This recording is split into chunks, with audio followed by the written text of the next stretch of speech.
Hello everyone and welcome to another video with me, 320 Sim Pilot. I'm a real-world airline pilot, and in today's video we're going to take a look at the new Aerosoft Scenery for Microsoft Flight Simulator 2024 that is Dusseldorf Airport. This is one I wanted to check out because I've spent a lot of time in the real world flying in and out of Dusseldorf Airport, so I wanted to see how the scenery compares to my experience of the real airport. It's also an interesting airport to talk about in terms of the way it's laid out and designed, with lots of small sort of challenges that can crop up for pilots, but also lots of things to like about it. As I said, this scenery is from Aerosoft, recently released for Flight Simulator 2024. It was sent over by Aerosoft, so thank you to them for sending it over, but of course all opinions given in today's video are my own. This is more just to show you what this scenery looks like, and then you can decide if it's of interest for you. Dusseldorf Airport opened in 1927. It's actually the fourth busiest airport in Germany, behind Frankfurt, Munich and Berlin, of course. So yeah, it's a busy place with lots of traffic. It does have two parallel runways, which makes it quite capable in terms of the amount of aircraft it can handle. Whilst being not quite a regional airport, it is very much an international airport. But like I say, to be the fourth largest in Germany and still have all these facilities is quite impressive. In this video, we'll take you through the scenery. I'll compare my experiences in the real world to what we have in front of us, and also talk about what it's like to fly in and out of Dusseldorf Airport. Let's get started. So I'll leave our A321neo sat here on the threshold for runway 23 right. This is typically the landing runway in Dusseldorf Airport, and as the configuration you can see two parallel runways, but it is mostly done where you will land on the right and take off on the left. It's quite a common setup for airports with several runways, with two parallel runways like this, where they are on the same side as each other. What I mean by that is we don't have the airport in the middle of the runways, we have it on one side over here.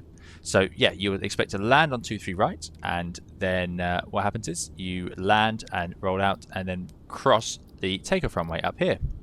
If the menu didn't keep appearing, there we go, cross it up there. So what am I looking for in this scenery? Well, some key things about Dusseldorf Airport is that runway 23 right is actually quite short to land on, especially if you're coming in something like a 321neo or even a 321ceo, which has a higher approach speed. It is surprising how little runway there is to land on. There's lots and lots of concrete out there. If you look at it from here, you can see it all. And they've done a great job capturing this, because I like the colouring they've got for the different materials of the runway, which is something, of course, that they've worked on by putting the scenery together. First of all, we have this sort of undershoot area. These yellow crosses mean this is not the runway. Do not land here. You need to be looking further up. So you can't do any manoeuvring on this. That's not for pilots to taxi airplanes on. But I like, again, the way you can see the concrete grid.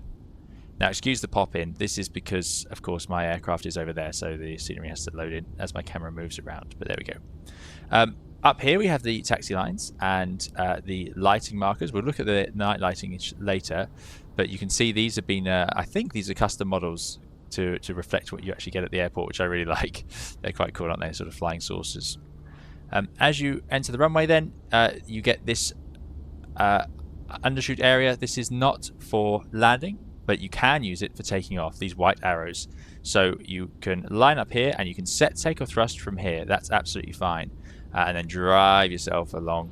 You don't need to take off from up here. However, on landing, you do need to land past these numbers. That's why you don't see any tire marks on this section of the runway. The tire marks are all up here. As I said, this is actually a 2,700 meter bit of concrete. But on both ends of the runway, we have this large area that is not used for landing. So the landing distance is actually quite reduced. It can, however, be used for the rollout or for the other takeoff rolls. So if you're taking off from this direction, you are allowed to run over it. It is part of the maneuvering surface for that.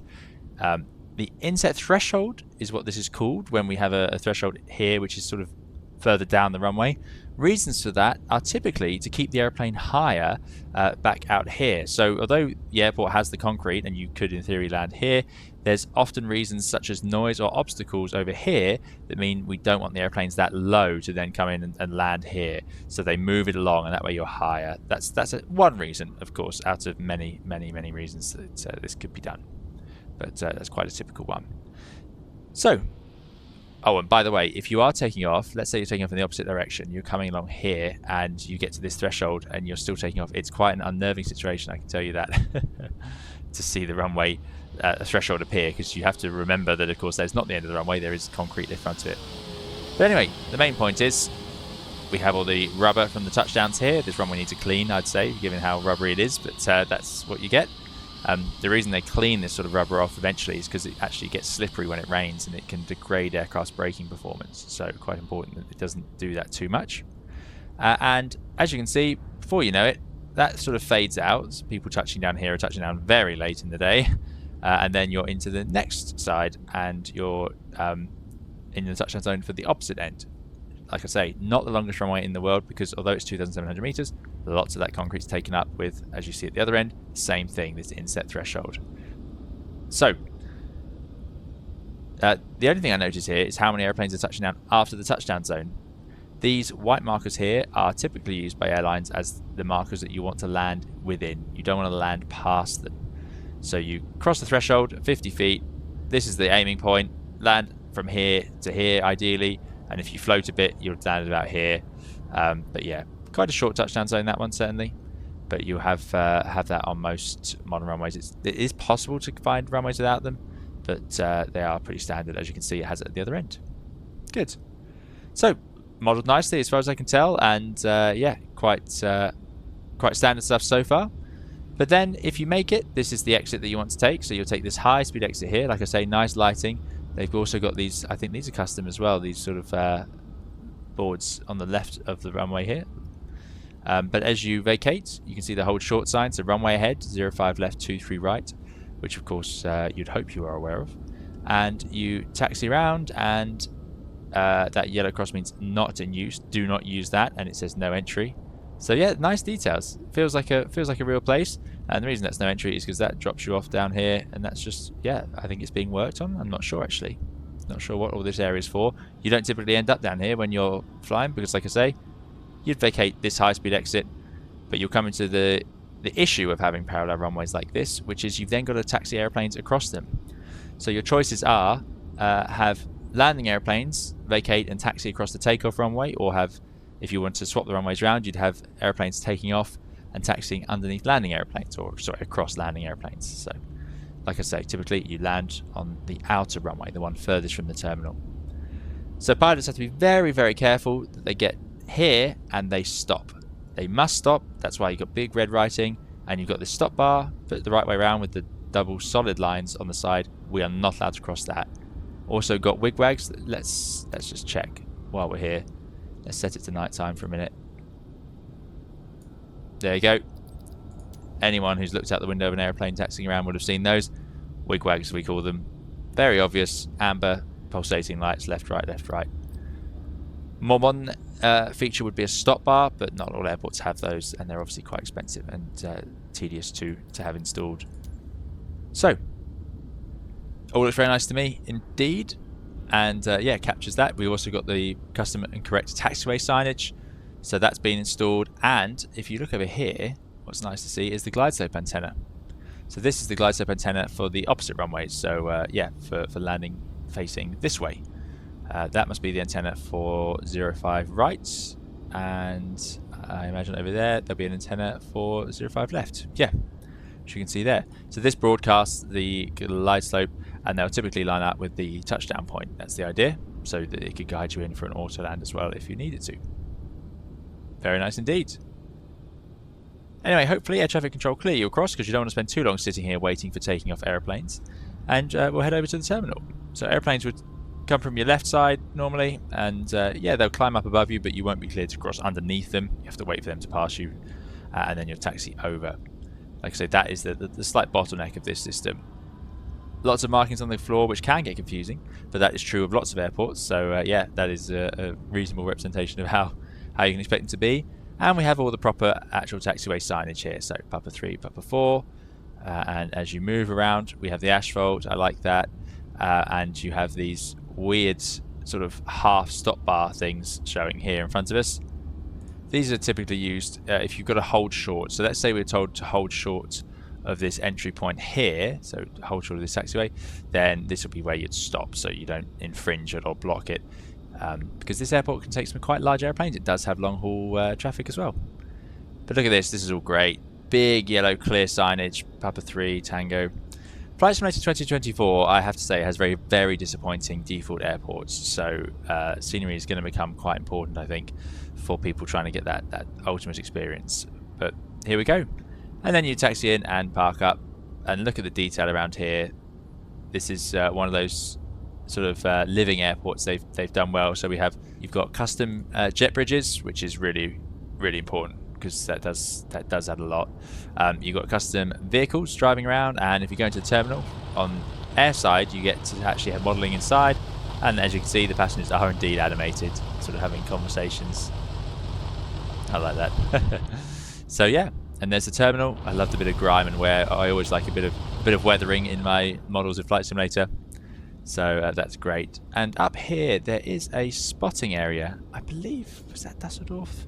I haven't flown into Dusseldorf for a while because I no longer fly around Europe. I mostly fly long haul routes. So yeah, I'm pretty sure there was a spotting area up on the roof somewhere that you'd sometimes see people looking down at you and taking pictures from.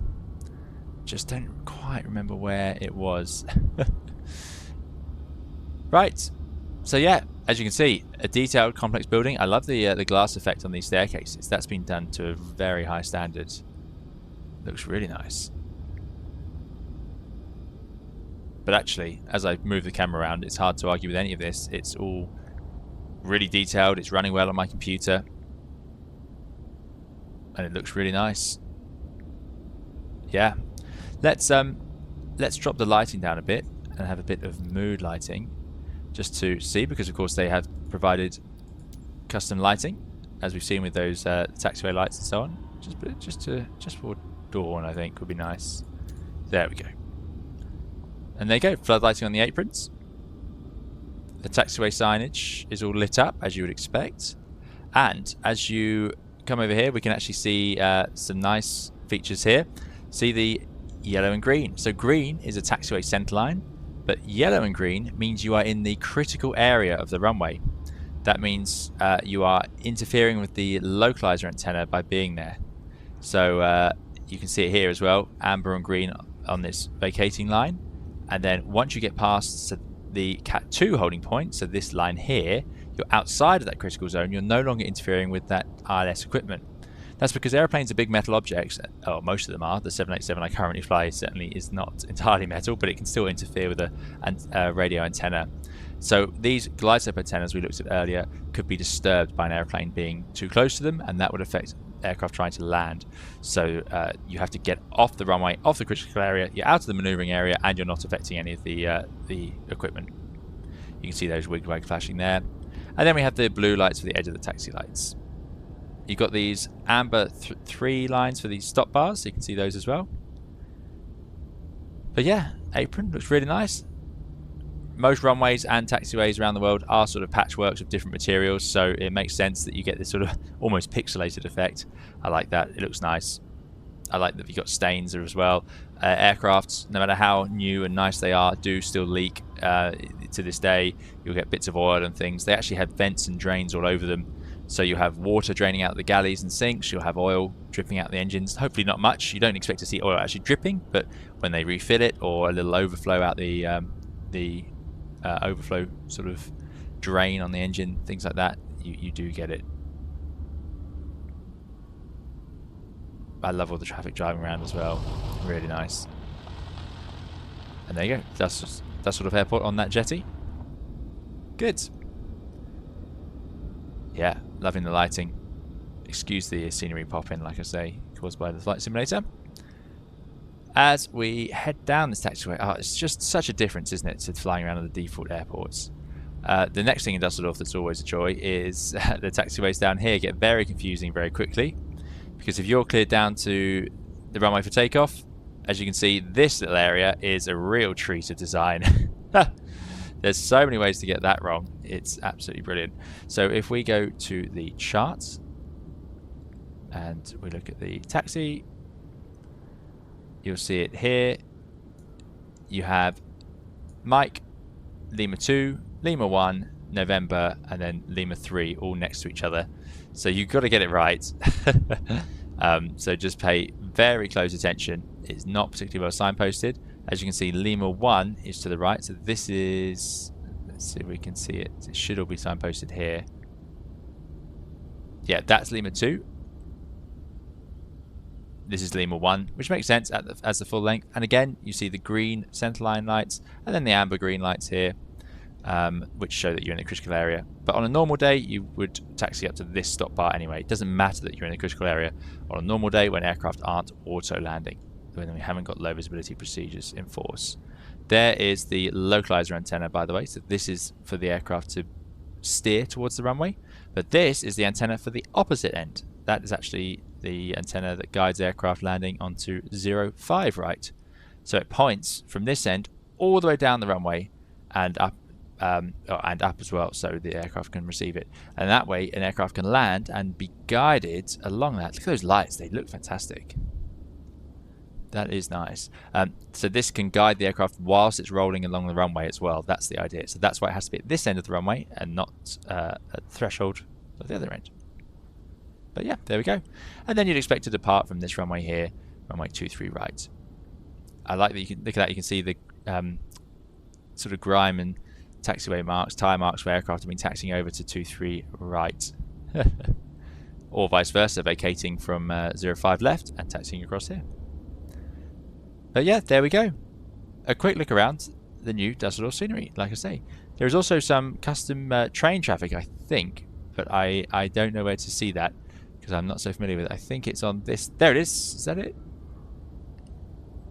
This sort of, oh, it's not quite a train, like this sort of hanging monorail thing. Now that's not something I noticed when I've been in Dusseldorf, I must confess. Really cool. Yeah, little living world. You've got moving people, lots of vehicles, and that little transit system. That's really nice to see. Makes it just feel like a great little diorama, which is always what I'm looking for in sceneries. But like I say, not a review. This is entirely for you to decide whether this is your sort of thing, whether Dusseldorf is of interest to you. If we have a look at the main terminal here, yeah, there's another of those little transit cars. Adverts going on this screen. That's quite cool. Lit up as well. Wow, there's a serious bit of yeah, there you go, the advert does change around.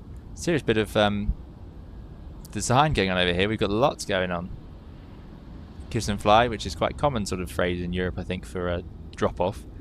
Although these days in the UK you nearly always have to pay to do that now. Yeah, look at this. Fantastic.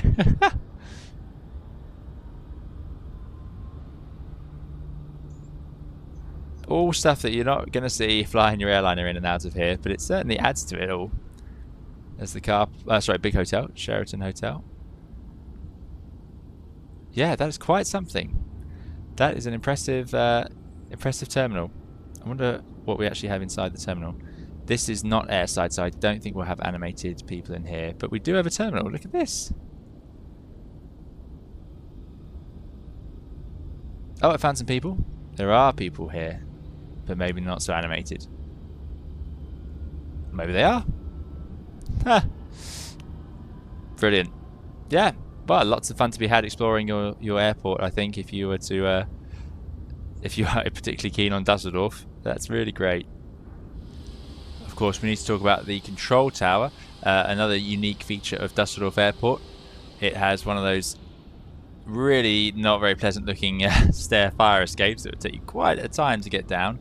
It is very tall, and it just has such a unique appearance with these large sort of attached building parts to it, I suppose, sort of hanging out the sides. I assume where computers and sort of control centers and things like that are located. But yeah, here it is, modeled in all its glory in Flight Simulator 2024. Brilliant. Love the blue LED light around it. I don't remember seeing that very much, but I can't say I spent a lot of my time staring at the control tower, so there we go. Really cool. Look at the detail going on around there. Quite something.